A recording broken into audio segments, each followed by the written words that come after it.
Koneksi antar materi modul 1.3.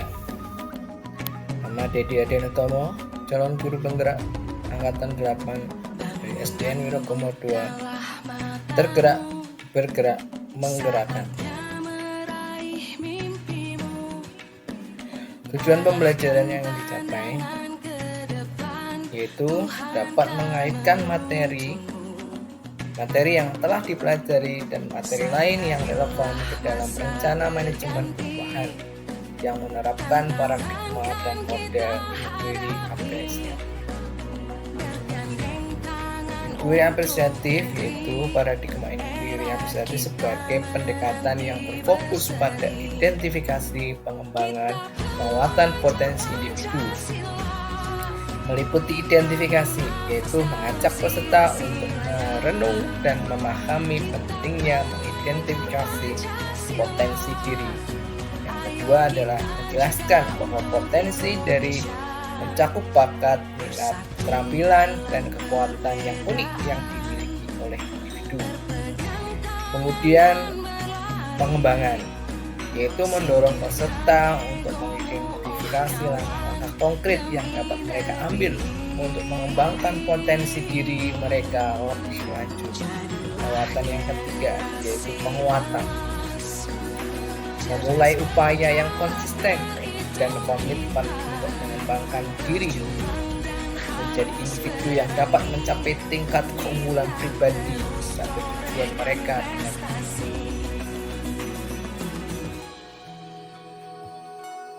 visi misi yang saya ambil yaitu menjadi pelajar Pancasila yang berintegritas, berkualitas, dan berkepribadian unggul. Kemudian bagaimana menjadi pelajar Pancasila yang berintegritas, yaitu memahami nilai-nilai Pancasila. Pelajar perlu mempelajari dan memahami nilai-nilai Pancasila secara mendalam. Nilai-nilai seperti gotong royong, keadilan, demokrasi, persatuan, dan kesetaraan harus menjadi panduan dalam setiap tindakan dan perilaku sehari-hari. Dan yang kedua yaitu memperkuat integritas. Integritas ini merupakan landasan yang penting dalam membentuk kepribadian yang kuat. Pelajar perlu menjunjung tinggi integritas dengan selalu berpegang teguh pada prinsip kejujuran, tanggung jawab, dan konsistensi antar kata dan tindakan. Nilai kejujuran dan integritas. Kemudian yang berikutnya adalah menjadi pelajar Pancasila yang berkualitas. Maksudnya bagaimana? Menjaga kualitas akademik, sehingga pelajar menjaga kualitas akademik yang tinggi adalah langkah penting dalam mencapai profil pelajar Pancasila yang berkualitas. Mengikuti pembelajaran dengan serius, melaksanakan tugas dengan teliti, dan mengembangkan keterampilan belajar yang efektif adalah beberapa cara untuk mencapai tujuan. Yang berikut adalah menghargai keberagaman. Pelajar Pancasila menghargai keberagaman sebagai kekayaan bangsa. Sebagai pelajar Pancasila penting untuk menghormati perbedaan, mendorong inklusi sosial di sekolah, bersikap terbuka, toleran, dan menghargai pandangan serta budaya orang lain adalah sikap yang penting untuk dikembangkan. Kemudian bagaimana menjadi pelajar Pancasila yang berkepribadian unggul?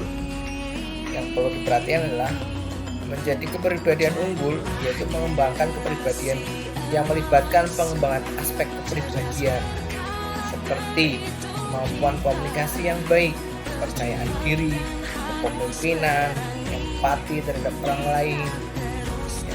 Kemudian membangun etos kerja, semangat kerja yang luar biasa. Kemudian kedisiplinan. Etos kerja dan kedisiplinan yang baik adalah kunci dalam mencapai keunggulan. Pelajar perlu membangun kebiasaan kerja keras, tanggung jawab terhadap tugas, dan kewajibannya, serta mengatur waktu dengan baik agar efektif untuk mencapai prestasinya. Ini prakasa perubahan yang kemarin diajukan, yaitu membentuk pelajar Pancasila berkepribadian unggul dengan pembelajaran digital. Adapun kampus kerja yang disusun, yang pertama membuat pertanyaan apa yang harus dilakukan, kemudian tindakan apa, kemudian menggali mimpi, kemudian jabarkan rencana, atur eksekusi pada pelajar Pancasila yang berkepribadian unggul dengan pembelajaran digital. Pada kesempatan ini berikutnya, yaitu setelah membuat rencana perubahan, maka ada beberapa yang harus diperhatikan, yaitu pembelajaran berbasis digital. Pembelajaran yang berbasis digital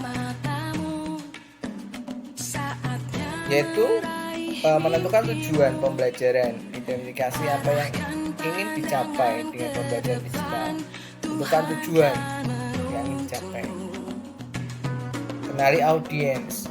Jadi kita buat perencanaan yang baik, anak-anak diperhatikan, pertimbangan usia, tingkat pendidikan, latar belakang, dan kebutuhan khusus mereka.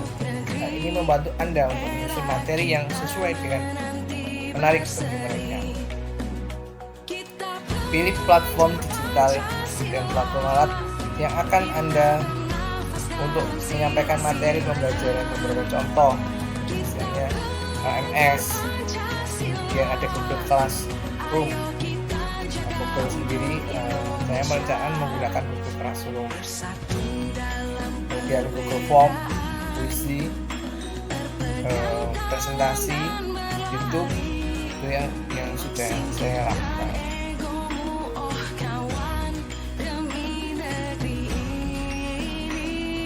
Kemudian yang kedua, pembelajaran berbasis yang kedua yaitu berikutnya struktur pembelajaran, buat kerangka atau struktur pembelajaran yang jelas, silabusnya, dengan materi pembelajaran yang modul yang terorganisir. Membuat silabus terlebih dahulu, kemudian menyusun materi, kembangkan konten pembelajaran buat materi ya. Jadi membuat materi-materi yang harus dipersiapkan, yang pertama kurikulum tadi, silabusnya, kemudian mengembangkan konten-kontennya, kemudian merencanakan aktivitas interaktif, sertakan aktivitas interaktif dalam pembelajaran digital ya. Latihan-latihan kita menggunakan puisi. Setelah itu melakukan evaluasi, tetapkan cara untuk mengukur pemahaman siswa dan memantau kemajuan mereka menggunakan alat evaluasi seperti kuis online atau quiz ya. Tugas terstruktur atau menggunakan platform proyek yang harus diselesaikan, membuat konten YouTube bisa proyek. Dengan demikian Anda dapat melacak perkembangan siswa dan memberikan umpan balik yang relevan.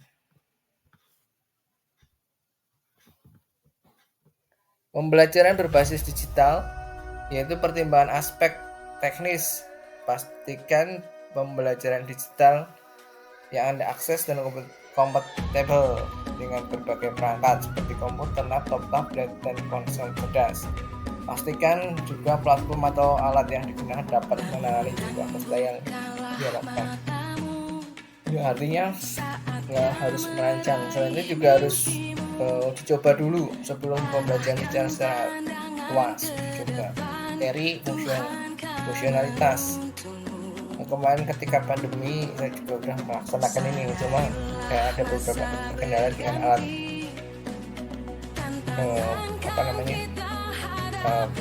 perangkat digitalnya, tapi tidak masalah, bisa diatasi dengan kunjungan ke siswa dengan meminjamkan